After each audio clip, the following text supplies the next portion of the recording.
Olá! Hoje a gente mergulha num dos temas mais estruturantes do direito civil, a invalidade do negócio jurídico. Sabe, esse é um assunto fundamental, porque ele trata do que acontece quando um ato que deveria ser a fonte de direitos e obrigações já nasce com um defeito de fábrica, uma falha na sua essência. Para guiar nosso raciocínio, vamos usar uma metáfora bem direta. Pense no negócio jurídico como um organismo vivo. E a pergunta central é: o que acontece quando esse organismo nasce doente? A resposta para isso está na teoria das invalidades, que age como uma verdadeira patologia jurídica. Ela vai diagnosticar a doença, entender a gravidade e, claro, apontar o tratamento adequado para cada enfermidade desse ato negocial. E aqui está o nosso mapa para essa jornada. Primeiro, a gente vai entender a anatomia, a estrutura de um negócio jurídico saudável. Depois, vamos diagnosticar as doenças, a nulidade e a anulabilidade. Vamos analisar os sintomas, os efeitos de cada uma e, por fim, os remédios que o próprio direito oferece, como os importantíssimos princípios de conservação. Olha, para a gente entender o que é inválido, primeiro a gente precisa dominar a estrutura da validade. E não tem ferramenta mais genial para isso do que a escada pontiana.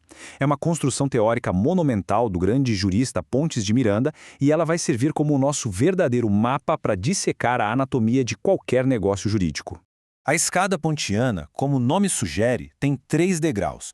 No primeiro, o plano da existência, a gente se pergunta: esse negócio sequer existe para o direito? Ele tem os elementos mínimos como agente, vontade, objeto? Se a resposta for sim, a gente sobe para o segundo degrau, o plano da validade. Aqui a análise é mais refinada. Esses elementos que existem são qualificados como a lei exige? E só então a gente chega ao terceiro degrau, o plano da eficácia, onde a gente verifica se esse negócio que já existe e é válido pode de fato produzir seus efeitos no mundo real. E é exatamente aqui, nesse segundo degrau, que mora o nosso foco. O artigo 104 do Código Civil é a nossa bússola.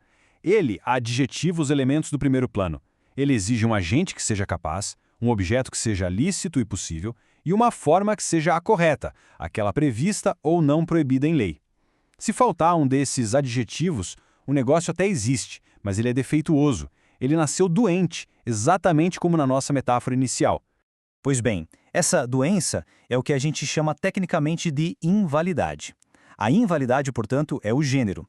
E desse gênero nascem 2 espécies, 2 patologias com gravidades e tratamentos completamente diferentes: a nulidade absoluta e a anulabilidade, que é a nulidade relativa.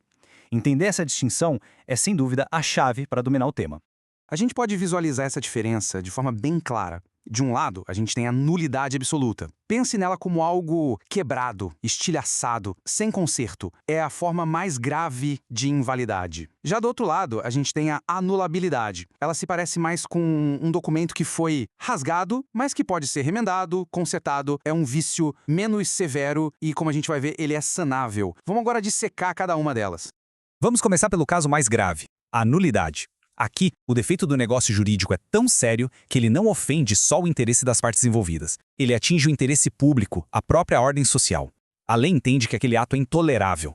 Por isso, a sanção é a máxima possível, a privação total e perpétua de qualquer efeito. O Código Civil, lá nos artigos 166 e 167, é taxativo. Ele lista as causas de nulidade. E olha só a gravidade. Um negócio celebrado por um absolutamente incapaz. Um contrato que tem como objeto algo ilícito, como a venda de drogas. O desrespeito a uma formalidade essencial, como a escritura pública para a compra de um imóvel de alto valor. E, claro, a simulação. Todos esses são vícios que o ordenamento jurídico repudia com a maior veemência.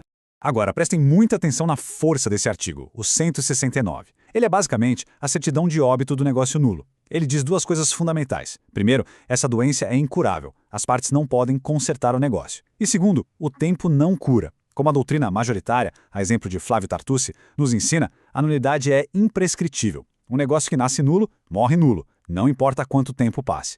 Agora, vamos virar a página para a anulabilidade. Aqui, o cenário muda da água para o vinho. O vício não ofende a ordem pública, mas sim o interesse particular de uma das partes. Por isso, a lei não age de forma tão drástica. Ela não impõe uma sanção de ofício. Em vez disso, ela oferece um remédio para a parte que foi prejudicada. E essa parte pode escolher se vai usar esse remédio para invalidar o negócio ou não. O artigo 171 nos mostra as causas. A gente tem a incapacidade relativa do agente ou, o que é muito comum na prática, os famosos vícios de consentimento.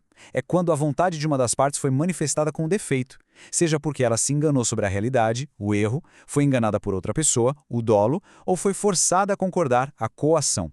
A lei, nesse caso, protege a vontade que não foi livre e consciente. E este artigo 172 ilustra a diferença de forma brilhante.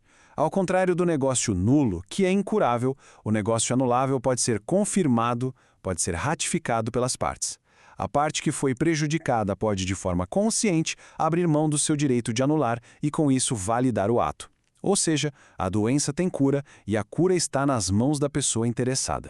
Esse quadro comparativo é a nossa ferramenta definitiva para não confundir mais as duas coisas. Vamos olhar os pontos críticos. O interesse protegido na nulidade é público, na anulabilidade, privado. Por causa disso, a alegação de nulidade pode ser feita por qualquer interessado, pelo Ministério Público e até pelo juiz de ofício. Já a anulabilidade, só o interessado pode alegar. A grande virada de chave está na confirmação. Nulidade é incurável. A anulabilidade pode ser curada. E, por fim, o prazo. A nulidade é perpétua, não prescreve. Já a anulabilidade tem um prazo decadencial. Se esse prazo passar, o negócio sara pelo decurso do tempo. E por falar em prazos, eles são absolutamente cruciais. A lei estabelece prazos decadenciais, ou seja, se passar, já era. Para vícios como erro, dolo, fraude, o prazo é de 4 anos, contados do dia em que o negócio foi feito. Agora, olha a lógica do legislador na coação. O prazo de 4 anos só começa a contar do dia em que a ameaça termina. Faz todo sentido, não é? E fiquem atentos à regra geral do artigo 179. Para os casos sem prazo específico, o prazo é de 2 anos. Perder esses prazos significa, na prática, perder o direito de anular o negócio. Certo, mas e na prática? Quais as consequências de uma invalidação? A regra geral é fazer tudo voltar a ser como era antes, o famoso retorno ao status quo ante.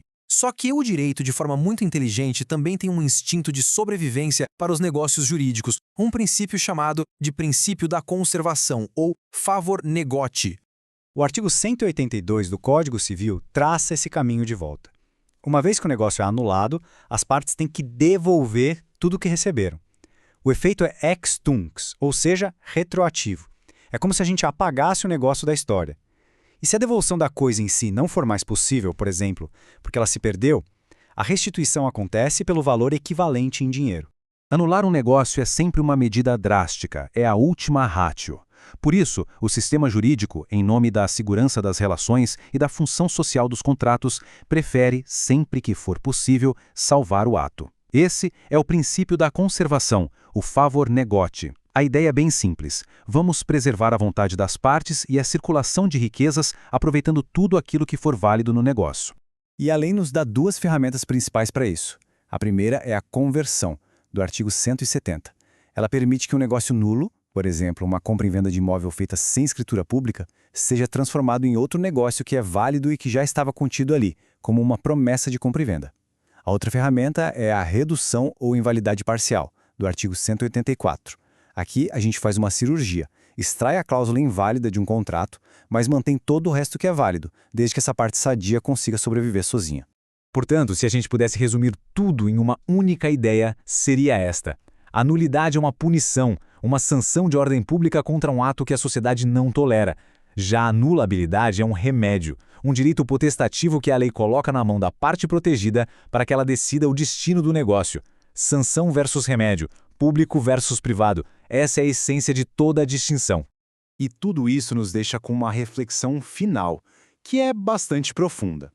O princípio da conservação mostra um esforço gigantesco do legislador para salvar a vontade das partes. E isso nos leva a perguntar, até que ponto a intenção dos contratantes, a autonomia privada, pode ou deve prevalecer sobre uma falha estrutural, um vício que estava ali desde o nascimento do ato? Essa é uma tensão fascinante que pulsa no coração do direito civil. Se essa nossa exploração sobre a invalidade dos negócios jurídicos foi útil para os seus estudos, não se esqueça de se inscrever no canal e de deixar o seu like. Assim, a gente pode continuar mergulhando juntos nesses grandes temas do direito. Muito obrigado e até a próxima.